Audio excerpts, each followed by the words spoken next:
Hey, welcome back to the Disney Plus Everyday Challenge, and today we have Little Giant. Not Little Giants, not the one with the Rick Moranis. No, this is Little Giant. This is a National Geographic 45-minute documentary. It's not really expansive.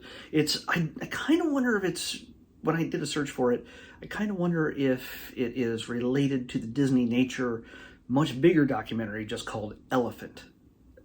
I know we've watched that. I just can't remember if there was a little elephant in it, like a little elephant calf named, well, they named him because, we're humans and we name things aloud in our, languages. The elephants didn't know that we called him Little E.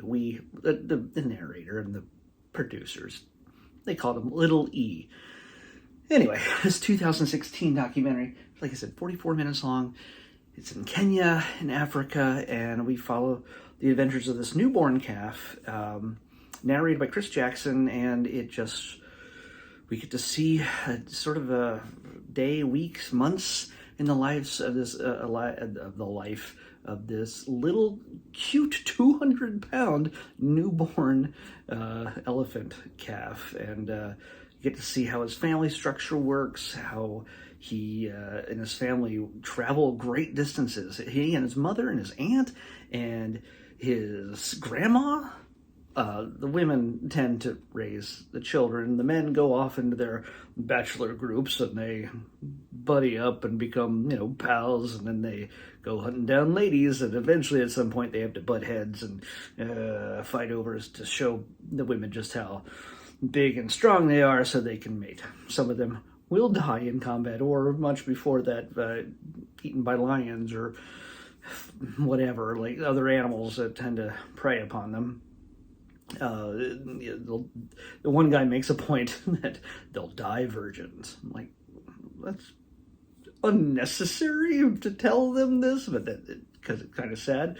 This is a kind of documentary that you can probably share with the kids if you're concerned about elephant sex. They don't show it or anything else, but the fact they mentioned that one of them is in heat and he's looking for a lady, and they're looking for romance. That's the safe term of how they express what the elephants want to do. They want to do something, and that's nature.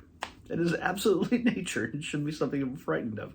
But but for the most part, it deals with this, really focuses on the kids of these the elephants primarily, but it does diverge into different things. It follows wildebeests, it follows lions, and how they all interconnect with each other, and what happens when they focus on the cubs and the children and the little ones, the little giants of each of these different animal species. You get to see how they kind of interact with their own families and how they interact with each of the other species and what they must do to survive. If you're worried that this is going to show little animals being killed and eaten, no.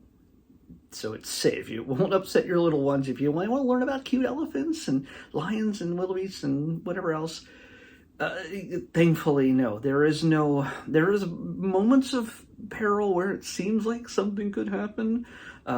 They've crossed paths with lions a number of times in this, and they're just laying there, sometimes stalking, most of the time just laying there going, that looks good to eat, and nothing happens because they scare them off, or they just realize, this 5,000-pound mama is just a bit too much to take down.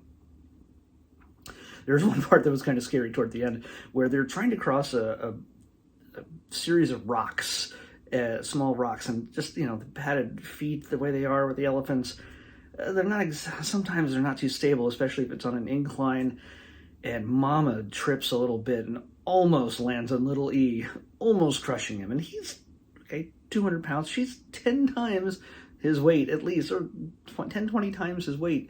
Yeah, he would have been squished. And that would have been terrible. But thankfully, no, we get to see little E live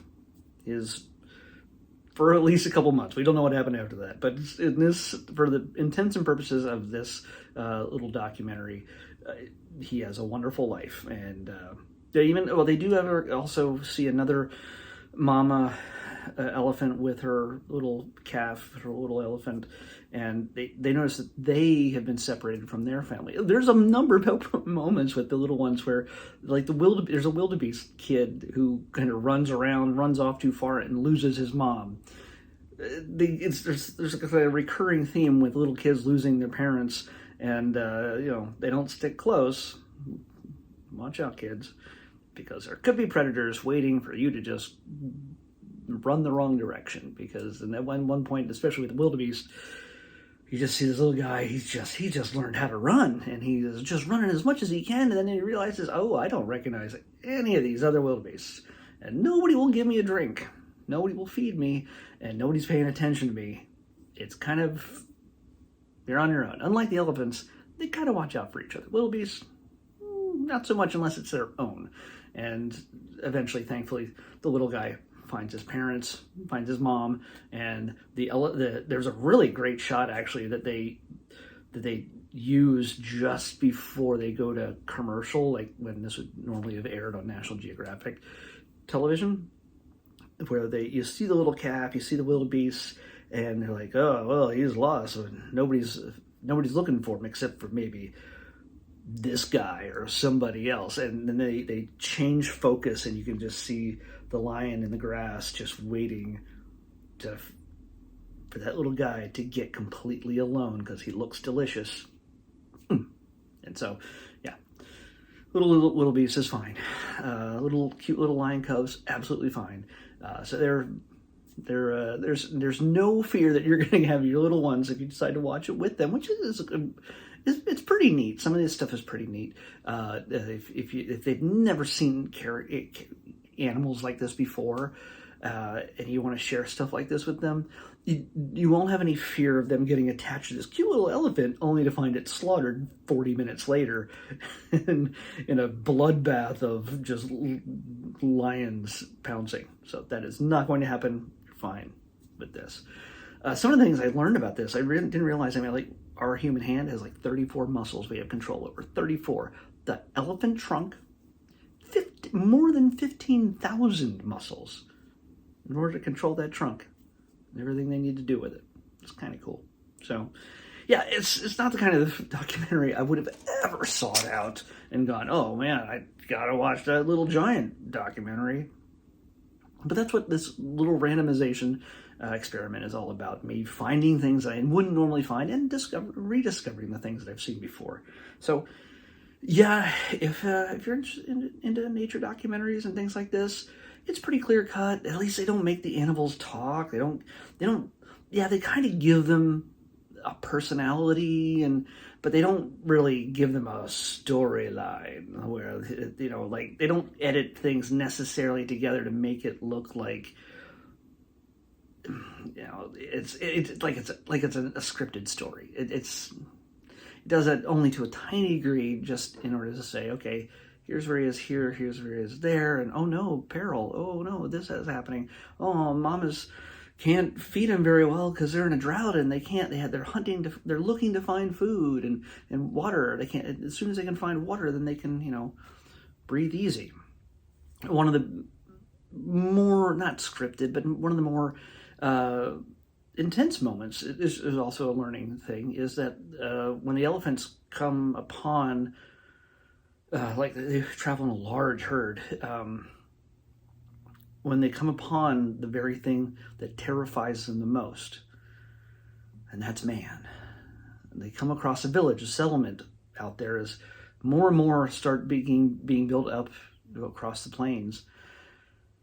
Farmers, putting up crops and, taking care of animals of their own.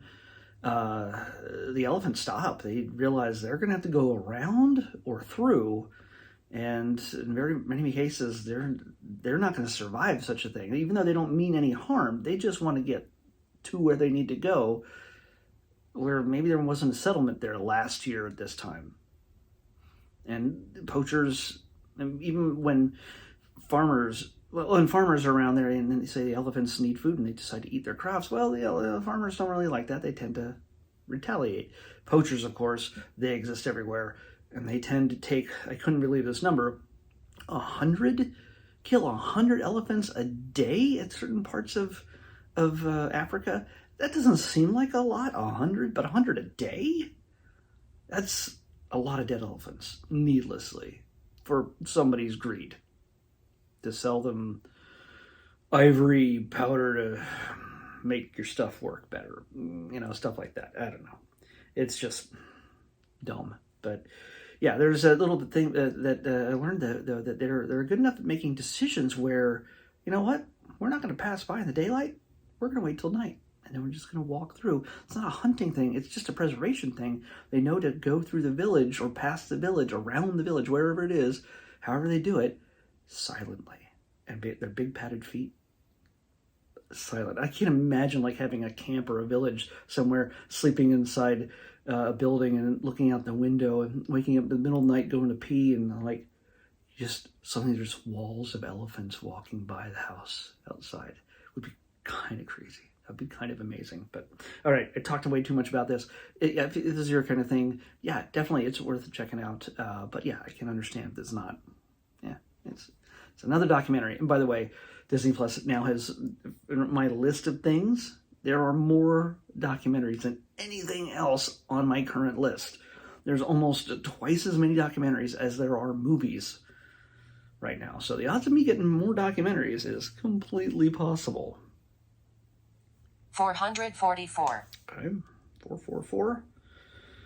Yeah, it's the odds of getting documentaries are pretty good. I might have to adjust that, especially if we get shark stuff. But this isn't a shark thing. It's another series. We only have like 80 or 90 series now, minus this one. We're going to be watching Tots. T-O-T-S, Tots. We saw the Shorts series recently, not too many weeks ago.